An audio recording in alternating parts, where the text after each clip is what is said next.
Salut, je suis David et vous êtes sur la chaîne Monsieur Cheveux.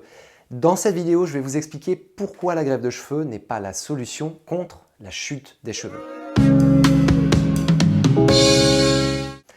Alors je sais, ça a l'air étonnant de commencer comme ça pour quelqu'un qui vous parle très souvent de greffe de cheveux et qui vous propose même de vous accompagner dans cette aventure, mais c'est une réalité, la greffe de cheveux permet de regarnir des zones dégarnies, mais elle ne stoppe pas la chute de cheveux du reste de la chevelure. Reprenons depuis le début. Quels sont les mécanismes de la perte de cheveux ou de l'alopécie androgénétique? On sait que cette pathologie, elle concerne en majorité des hommes, elle est héréditaire, cela veut dire qu'elle se transmet par les gènes. Elle concerne plus de la moitié de la population masculine à un moment donné, elle est d'origine hormonale et elle est liée à la testostérone. Les hommes atteints de l'alopécie ont une sensibilité plus accrue des follicules à la DHT. DHT qui est une hormone et un sous-produit de la testostérone. Cette DHT, elle vient se fixer à la racine des follicules, elle les enserre et elle empêche les follicules d'avoir un apport suffisant en vitamines, en nutriments, oxygène, et ce qui a pour conséquence d'affaiblir les follicules et d'allonger la phase de repos des follicules. Si la phase de repos est allongée, eh bien la phase de production des cheveux, qu'on appelle anagène, elle est réduite de manière proportionnelle. Au fur et à mesure, les cheveux ils se miniaturisent et ils finissent par être expulsés et tomber. Comme l'alopécie est évolutive, selon la sévérité de l'alopécie, eh bien, vous avez vocation à perdre une partie de votre chevelure, voire tout le dessus de la chevelure. La greffe de cheveux, je le rappelle, elle vient remplacer des cheveux qui sont tombés. Le principe, c'est qu'on prélève des cheveux de l'arrière et des côtés de la tête, zone donneuse, des cheveux qui ne sont pas sensibles à la DHT, et on les implante dans les zones dégarnies. Cela veut donc dire que l'on transfère d'une zone à une autre. Le fait d'implanter des cheveux dans une zone dégarnie va permettre de retrouver plus de densité. Mais est-ce que le fait d'implanter des nouveaux cheveux plus robustes dans une zone dégarnie ou dans une zone où les cheveux sont clairsemés, se miniaturisent, peut entraîner un mécanisme de repousse dans cette zone ou donner plus de force aux cheveux existants? Bref, les stimuler. Eh bien, j'ai parcouru le net en long et en travers et j'ai regardé aux États-Unis, au Japon et en Corée. Ces pays qui sont les leaders dans les études scientifiques sur la perte de cheveux et je n'ai trouvé aucune étude ni aucune preuve qui viendrait conforter cette théorie. Je suis par contre tombé sur une étude menée par des scientifiques coréens qui met en évidence que le fait d'arracher des cheveux très localement pourrait induire une repousse complète de cette zone et voire dans certains cas d'entraîner une repousse supérieure en nombre de cheveux arrachés et au-delà de la zone dans laquelle les cheveux ont été arrachés. Quel est le rapport, me direz-vous? Eh bien, il semble que le seul moyen de régénérer des follicules ou d'induire une repousse par action mécanique, eh bien, c'est de retirer des cheveux et non pas d'en ajouter. Le fait d'arracher des cheveux dans une zone très localisée crée une inflammation suivie d'une forte réponse de régénération qui est capable de faire repousser des cheveux et relancer des cycles rapides de pousse de cheveux.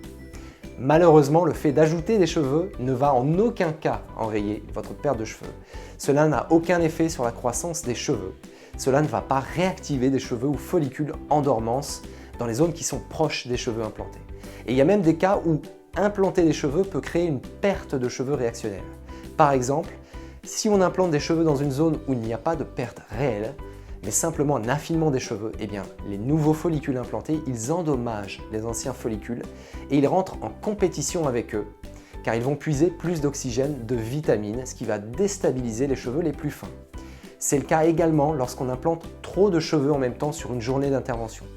Le cuir chevelu, dans certains cas, n'arrive pas à faire pousser tous les nouveaux cheveux et pire encore, il peut réagir en faisant tomber plus de cheveux sur le cuir chevelu. C'est ce qu'on appelle le shock loss ou perte réactionnelle. Donc, vous l'aurez compris, la greffe de cheveux, c'est bien une solution pour regarnir les zones dégarnies, mais avec des limites puisque la zone donneuse est limitée. Mais ce n'est pas une solution pour enrayer la perte de cheveux ou promouvoir la repousse de nouveaux cheveux. Il faut bien comprendre que si vous décidez de lutter contre la perte de cheveux, la greffe de cheveux n'est qu'une étape. Il va falloir, pour rentabiliser cet investissement, en temps et en argent, que vous l'associez à des moyens de prévention ou de préservation de la chevelure. Non seulement parce qu'il faut stimuler la repousse des nouveaux follicules après l'intervention et s'assurer qu'ils repoussent tous, mais également pour ralentir la chute des cheveux sur le reste de la tête. C'est pourquoi les docteurs vous recommanderont après une greffe de cheveux de continuer d'utiliser du minoxidil, du finastéride, de prendre des vitamines et de continuer à faire des séances de PRP ou de mésothérapie, de luminothérapie. J'ai souvent des clients qui me disent donc j'utilise le minoxidil pendant 1 an sur les cheveux implantés ou sur la zone implantée et pas besoin de l'utiliser sur le reste de la chevelure et puis je peux le stopper après 1 an. Eh bien surtout pas. Malheureux, vous êtes en train de tomber dans le panneau. Il faut continuer de préserver l'ensemble de sa chevelure sur du moyen ou du long terme pour ne pas avoir à refaire une greffe trop tôt. Je tiens quand même à vous rassurer, les cheveux implantés, eux, ne sont pas censés retomber.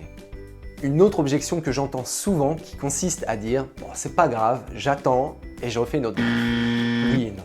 Là, je dois rappeler que la zone donneuse n'est pas infinie et que quand on extrait des cheveux à l'arrière, ils ne repoussent pas. On ne peut pas faire pour le moment autant de greffes de cheveux que l'on souhaite, parce qu'il y a une limite sur le nombre de cheveux qu'on peut extraire dans cette zone donneuse. Pour stopper ou ralentir la perte de cheveux ou conserver une chevelure le plus longtemps possible, il faut 1. Améliorer la circulation sanguine au niveau du cuir chevelu, ce qui va permettre une meilleure circulation des vitamines, nutriments au niveau des follicules. Bien nourrir ces follicules permet une croissance optimale des cheveux et évite aux follicules de tomber trop rapidement dans une phase de repos ou de chute de cheveux.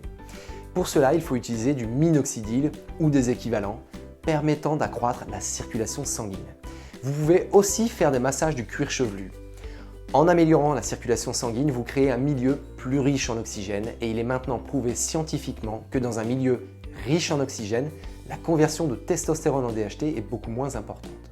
Deuxièmement, il faut lutter contre la DHT. On l'a vu plus haut, la DHT elle va faire rentrer des follicules dans des cycles de repos plus longs et au cours du temps désactiver des follicules qui ne vont plus faire pousser les cheveux. Il existe des solutions médicamenteuses comme le finastéride en comprimé ou en gel qui vont bloquer le processus de création de la DHT. On peut également trouver des anti-DHT naturels comme les graines de courge ou le saule palmetto. Troisièmement, il faut augmenter son apport en vitamines et nutriments spécifiques à la création des cheveux. Il existe d'ailleurs des complexes vitaminés très complets qui contiennent toutes les vitamines nécessaires ainsi que des anti-DHT naturels, ce qui vous évite d'avoir à changer complètement votre régime alimentaire pour trouver ces vitamines. Pour conclure, eh bien, vous l'aurez maintenant compris, la greffe de cheveux, c'est une solution pour regarnir des zones chauves, mais elle ne stoppe absolument pas la perte de cheveux. Raison pour laquelle elle doit être associée à des traitements préventifs, comme le minoxidil par exemple.